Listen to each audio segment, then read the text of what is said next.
Here's my dad. Great. Great. Kind of blurry. Yeah, there's their cars. There's their house.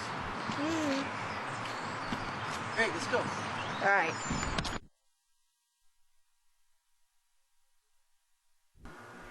Here we are at my grandma's, waiting for him to get home. Here, some of his war stuff. And some other stuff. Okay, this is my grandpa, Les Wheeler. And what years were you in World War II? Hello, Greg. Hi. Nice to see you. Where were you during the war? Well, where was I during what part of the war? First part? Yeah. I was working for the railroad in Westwood, California, and then I went down to the Presidio in Monterey and Army camp in Camp Roberts down south of Santa Cruz. And from there we went to Germany, landed in France, and went to a little town called Epinal on the eastern side of France near the Vosges Mountains. Okay, what did you do? My MOS, that is my designation in the Army, was rifle squad leader. I had 8 men in my rifle squad and was part of a infantry unit. Alright, you want to show me some of your souvenirs? You'd like to see some souvenirs? Yeah. Oh, well, let's see now. We got involved in quite a few things. One of the first things I saw was a German Panzer tank displaying this little symbol from the German 13th Tank Battalion. And the men in the tank were wearing swastikas like this. And they had a German flag. This is the old Nazi flag. And attached to the flag are some various mementos. Here's a little sleeve band from the Adolf Hitler division of the SS troops, the Schutzstaffel, which was his personal bodyguard. Black and silver was their particular colors. The regular army people wore green, as this one here. This is from the Austrian army. And let's see, any regular army? You know, these are all SS patches.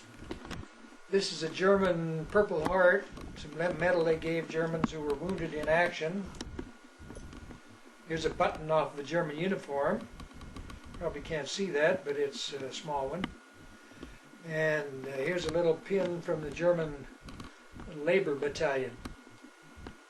The government was very generous about giving out all kinds of buttons and insignia of various different kinds, because they found out that people had a lot of team spirit when they did that. They worked harder. Alright. What about your medals? Medals? Yeah. Well, let's see. What have we got here? This is the old Purple Heart. This was awarded for wounds received in action. And I got this in a little town in France when a German artillery shell came over and landed close beside us and hit several of us. Let's see. This is the Army of Occupation Medal for Germany, which was awarded after the war. This is the World War II Victory Medal. And let's see.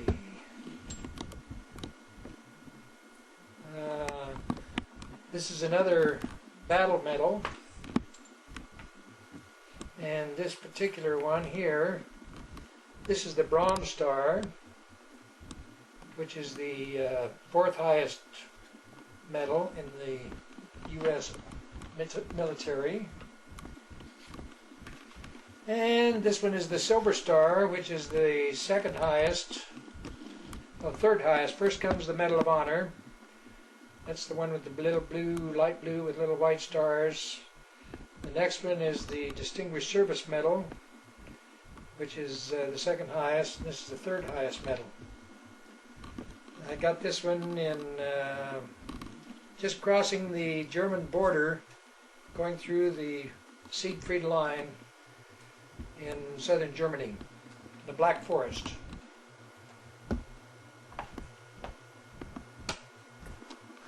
Okay.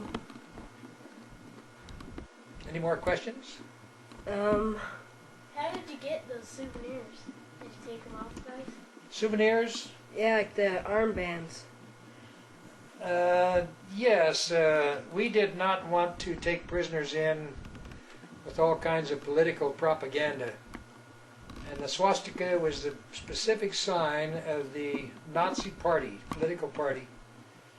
So whenever people came up with things like this, why we took them off and sent them on to the prisoner of war camp, usually dressed in just their army uniform with no insignia, nothing to indicate their political affiliation.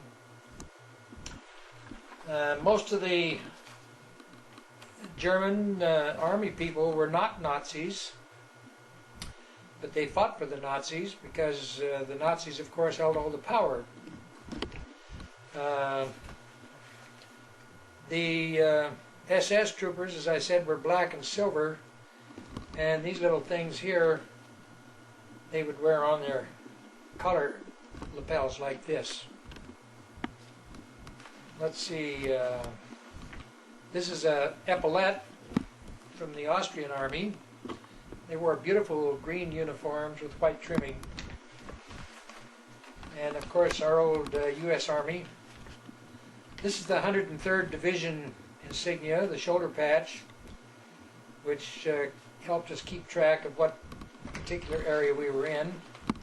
I was in the 103rd for most of the war, and then I switched over to the 45th Division, which had this Thunderbird patch. And later on, this one here is the 2nd Division, the 23rd Infantry Division. This is one of the oldest military units in the United States. Very ancient. Okay. What can you tell us about like something special that happened in the war? Or Well, right at the close of the war, I had been on the battle line for a little over a year, and at that time they had a rotation system where they gave people a chance to rest. They called it R&R, or rest and rehabilitation. And so they said, well, where would you like to go? And I said, well, what's available? And they said, would you like to go to London? And I said, you bet. So I packed my little bag and my backpack and took off and spent a couple of days in Paris waiting for transportation to England, and got on the train and got in a little place called Etretat, right on the shore of France, and all of a sudden peace was declared. It was called VE Day, Victory in Europe Day. That was on May the 8th in 1945, and the Germans surrendered. And I missed all the victory celebrations because Paris went absolutely crazy. People were running up and down the streets waving flags and tossing flowers at all the Americans. And then I was in Etretat for a couple of days in a little teeny town on the coast, and they didn't get too excited. And then by the time I got to London 2 days later, of course the big celebration was pretty much over. But that was fine with me. I really enjoyed seeing London, and it was a good rest. I enjoyed seeing Paris too. Exciting places in those days. alright. You know, I'm tempted to think you people today wonder about the war, and to you it's, I guess World War II is as big a mystery as World War I was to me. Probably even more so, because you see the Civil War was about as far away from me as the World War II was from you, about 45 years ago. And sometimes we wonder how these things start. And we got time. You want me to tell you a little bit about how it started? Yeah. Oh, okay. Well, in World War I, now let's go back 75 years, back to about 1914, the Germans were anxious to get more territory and more power, so they attacked some of their neighbors. The neighbors attacked them, and this escalated into a world war, which meant that most of the nations, the larger nations of the world, took part, and the Germans were beat. And they were very angry about this. And as a result of their losing the war, they lost their industry, they lost all their means of making money, and they lost their government, which was perhaps the most important thing. And so they were in a very terrible situation. They had a very, very deep depression where people were starving to death in about 5 years after the war. So a man by the name of Hitler came along, Adolf Hitler, and he says, I'll get you out of this. He says, I'll provide jobs for everybody, I'll give you all security. And kind of like politics today, you know, where the presidential candidates guarantee everything. And so Hitler started a big war machine going, and he built hundreds of plants, factories for airplanes and cannons and ammunition, and put thousands and thousands of people to work, which of course brought great prosperity to Germany. So the only trouble was Hitler also was ambitious, and he thought that Germany should be a pure people. He told these people over and over again that they were a pure race, and as a result he wanted to get rid of everybody that wasn't pure. And he was thinking particularly about Jews, black people, anybody that was different from the Germans. So he decided to take on more land. So he attacked his neighbors and attacked Austria, took over Austria, attacked France, took over France, Poland, Czechoslovakia. He ended up with most of Europe. And it got to the point where it looked like he was going to become too powerful to control, so England declared war on him. And when England declared war, then the United States did. And all these other countries were at war, so they called it a world war because once again, all the major nations were involved. And that's how the United States got into it. And the war went on for a couple of years before the United States entered it. But then we came in with our tremendous industrial base where we had thousands of factories. We were supplying weapons, airplanes, ships for almost everybody else in the world.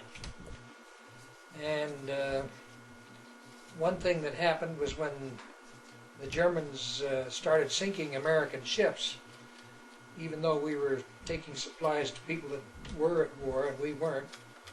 So Germany declared war on the United States, and we declared war on them. So that was the start of the whole thing. And it ended up with 15 million men and women in the military forces of the American Army, Navy, Marines, Navy, Coast Guard, and Air Force. There wasn't any Air Force in those days. It was called the U.S. Army Air Corps. And that's why I joined the Army, was because they said, oh, would you like to fly? And I said, you bet your boots. So they said, well, if you volunteer, we'll put you in the Army, and then you can transfer to the Army Air Corps. And, of course, that's how I ended up in the infantry, carrying a rifle. Wasn't that awful? Here I was. I could have been an aviator. Instead, I was a doughfoot, they call it. Doughfoot, GI, because our feet were always full of mud. It was like walking in dough, so they called us doughboys or doughfoots, and later became known as GIs. And the Marines. Better not forget the Marines, Greg, or your dad would choke me to death. Anything else you have in mind? Did you ever get a fly then? Get a what? Fly? Get a fly? Get to fly? Like fighter planes? No. Never got to fly. About the time I got in the military, they said they had all the flyers that they needed at the moment, but what they really needed was foot soldiers. So everybody that went in got to be a foot soldier. And it was kind of interesting. We got to see the airplanes go over. Sometimes we saw one battle where there were over 50 planes, Germans and Americans, flying real battle formations. A big dogfight up in the air. And it was kind of a nice day, and we weren't involved in a battle at the moment, so we just laid back in the grass and watched the airplanes shooting each other up on the air. It was kind of exciting. My brother was in the Navy at that time, my brother Dave, your great-uncle Dave, and he was on a submarine repair ship in the Pacific Ocean. And everybody had a job to do. And all the women that weren't in the military service were doing men's jobs here at home. Building airplanes, repairing ships, making guns and tanks, all the material of war.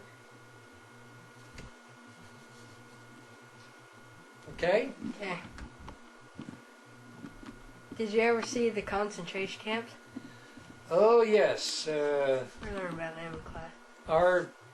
Our unit was going through Germany rather rapidly, and we came to a place called Dachau, which was a German concentration camp filled with Jews, and it was a very horrible place. We were some of the first people in there, and I guess the most terrible thing I remember is a stack of human bodies, I guess about 20 feet high, about as deep as this house is, just stacked up like wood, you know. And the Germans had killed them all, and after they killed them, normally they would put them in the gas chamber which they had there. They had 6 gas chambers, and they would shove these bodies in and reduce them to ashes. But they couldn't burn them up as fast as they killed them, so when we got there were huge piles of bodies.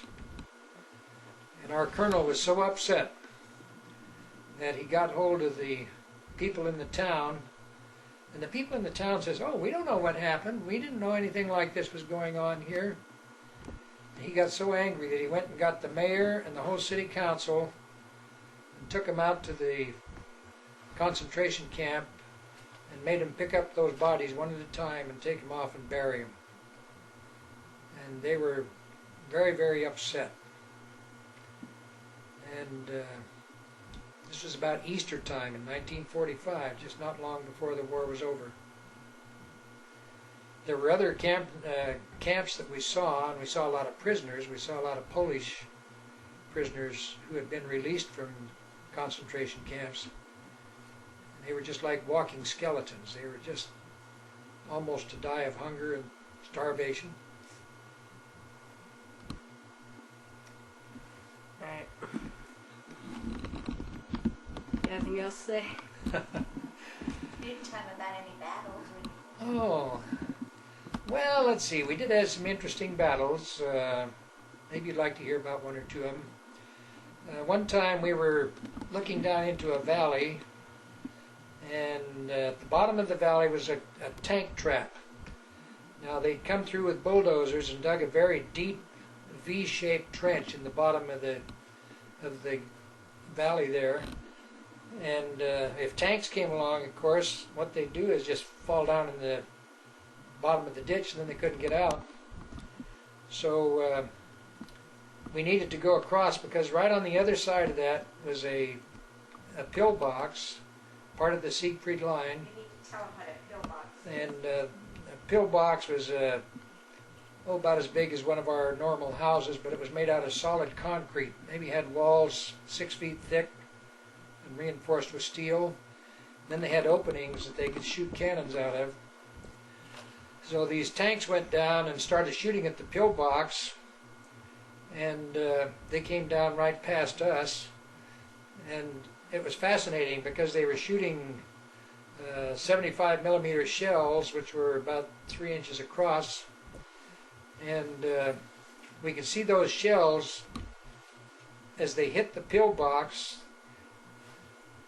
They were what's called armor piercing, which meant that they were solid steel shells. They'd hit that pillbox, and some of those shells actually bent, those projectiles. Then they would fall to the ground. And after they shot a couple dozen of them there, while the ground was just littered with these shells, but the pillbox still just had chips taken out of it.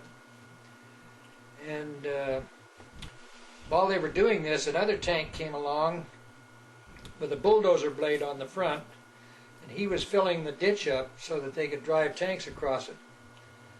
And as he was filling the ditch up, of course the enemy was shooting at them with their 88 millimeter cannons inside the pillbox, and lots of machine guns, just machine guns all over the place.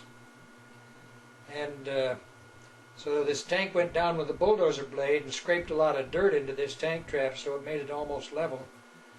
And then he pushed the last one in and got stuck. He kind of twisted over to one side. So the tankers inside didn't know what to do. So the other tank pulled up behind him, and they said, "Hey, can you help us so we can pull this tank out?" So they had a big heavy cable. We put a hook on one tank and then a hook on the other tank, and one of the tanks was starting to go backwards. And boy, the bullets were peppering us, you know. You could hear them banging off the sides of the tank, and here we were trying to attach the cable onto the tank. And I don't know, it's a funny thing, but you know, you don't feel afraid in a time like that. I just was excited, I guess, because I didn't start to feel afraid until hours later. But we finally pulled the tank out, and then the next morning we had a general attack, and we went down through the tank trap up on the other side and went around behind the pillbox, and were able to go in through the door in the back, which was kind of exciting.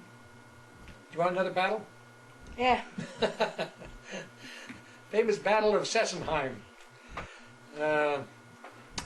You remember General Patton and the Third Army and the Battle of the Bulge, which went up through Belgium. And when Patton took his armored corps up through there, his whole side was exposed. So they moved our army from the 7th Army. They moved a number of battalions up to protect the flank or the side of his army, so the enemy couldn't get around behind him. And we ended up in front of a little town called Sessenheim. There was a broad field there, and it was and we were getting ready to attack this little town, and it snowed. So what they did was issue us snow gear. We all had white sheet kind of things to put over us, and a white cloth to put over our helmets, and then we wrapped our rifles in white. And we started across this field, and boy, somehow somebody was missing a shingle because they forgot to tell us that the place was clear full of Germans. And we had 5 tanks, American tanks, that were supposed to help us, so they were coming up the side. But the snow was real wet, made the field wet, so the tanks couldn't get off the road. And the Germans had some huge cannons over there. And one by one, they knocked those tanks out, 5 of them, one right after the other. They'd hit a tank, and there'd be a big explosion, and the crew would jump out of the tank and run away, and then the tank would catch fire and blow up. And here we were laying down in the middle of this field, covered with white, and we couldn't move because the machine guns were going from the tanks across to the Germans, and the Germans across to the tanks, and we couldn't even get up on our knees because the bullets were flying right above our heads. So we were crawling through this field. We went for about 2 or 3 hours, I guess, trying to get across, and then the sun came out, hotter than heck. First thing we knew, the sun melted all the snow, and here we were dressed in white camouflage, perfect targets against the black ground. So we did the best we could. We tried to get across, and we didn't have much luck. And boy, you know, we had quite a few men that got hit with bullets, and it got so hot.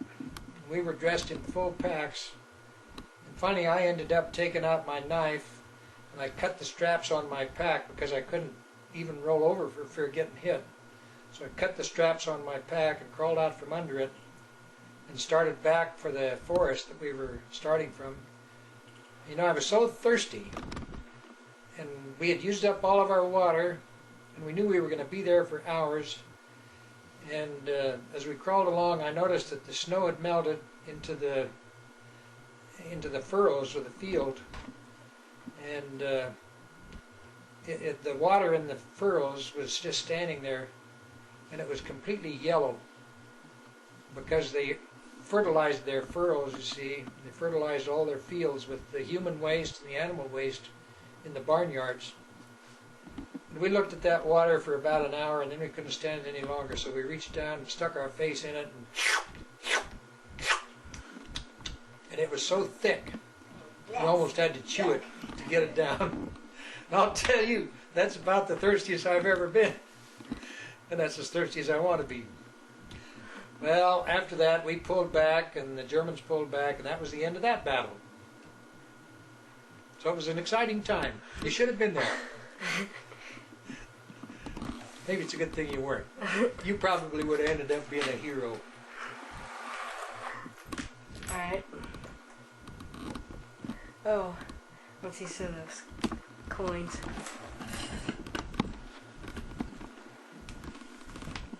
Where are these from? Oh, let's see. Some of those are French coins. Some of those are German coins. It's pretty hard to see in this light. You can't probably see very much. But I picked them up in various places. One interesting thing was when I went into a building, and there was a coin collection there, and there were 8 or 10 cigar boxes clear filled with all different kinds of coins. And so we didn't know what to do with them. We didn't want to leave them for the enemy, so we scooped up a bunch of them and put them in our pockets, and that's where some of these are. Here's the handle off of a German sword. Might be interesting for you. It had a long sword coming out here. This was a German army officer's dress sword, and quite cute, but it was too big to carry in my pack, so I broke the sword blade off and just brought the handle home. Hey, if you want to turn that off a minute, I got a couple things you might like to look at.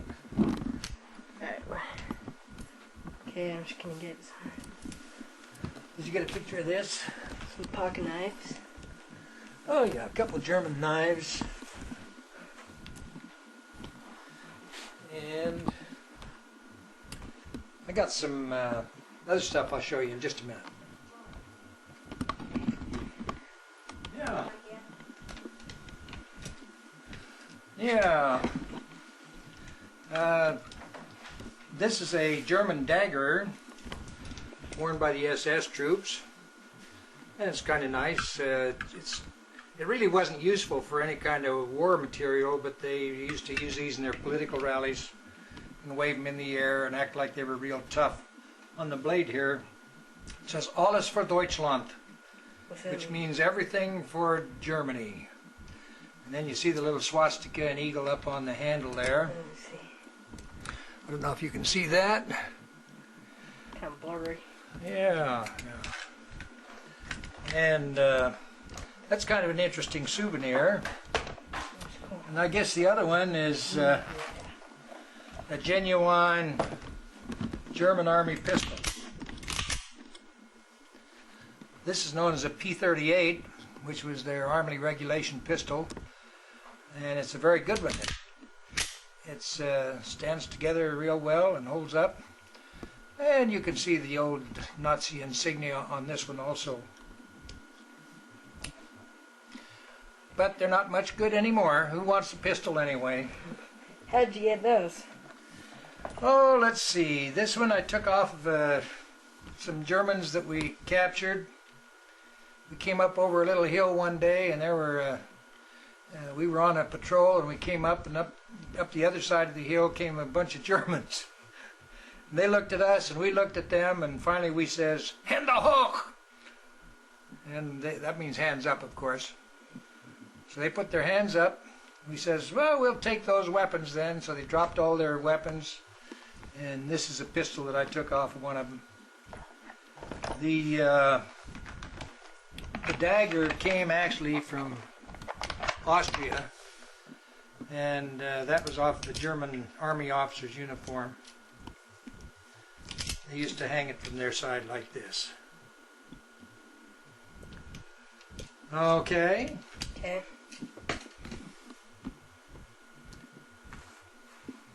Anything exciting you'd like to know about the war? That's about all. Okay. Well, it's been a pleasure. Alright. It was an interesting part of my life. It was not a good part of my life, but it was certainly interesting. And I hope you never have a war that you can go through. Your dad went through a very terrible war in Vietnam, and he was younger than you are when World War, let's see, yeah. He wasn't born until I... No, he wasn't born in World War II. So let's hope that you never have a chance to find out what it's like. Okay, Greg? Okay. It's a pleasure. Good night. How about one of your songs? One of my songs. Yeah, like your Boy fishing song. Scout song. Oh, what do you do in the infantry? We march, we march, we march. What do you do when your back has got as stiff as starch? What do you do in the infantry? We march, we march, we march. And that's all we do in the infantry is march and march and march. How'd you like that? Wasn't that a thrill? Yeah. How about your fishy song? Hey, that's Boy Scout stuff. We can't mix Boy Scouts and Army stuff. They don't go together. Alright. Alright. That's all. Just wants it first.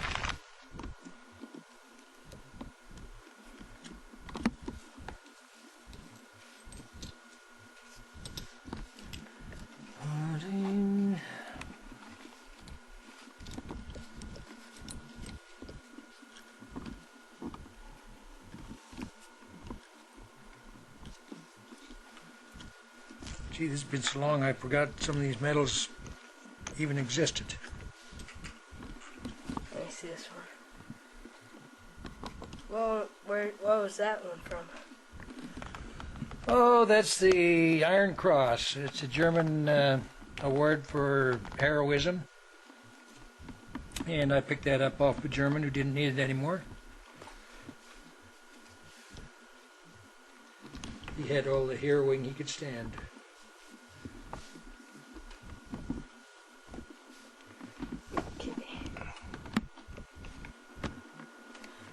Okay, what's that? Okay, this is what's known as a dog tag. Now every soldier, every person in the military service had two of these. This is a double. Two of them were just alike. You'd put them on a chain, hang around your neck, and if you were killed, then they'd leave one with your body and send the other one into the Graves Registration Office so that they could identify the body.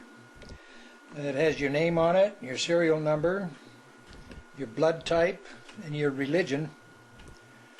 Now in the infantry, you see, we did a lot of crawling on the ground and we had to be extremely quiet, so to keep our dog tags from making any noise, we'd take a piece of rubber and wrap around it and keep the two of them together. And that's why this one has a dog tag, or has a rubber around it. And sometimes on the other side you put photographs or lucky coins or four-leaf clovers or whatever else. And that's what the dog tags were for. Alright. Okay. Anything to say? No?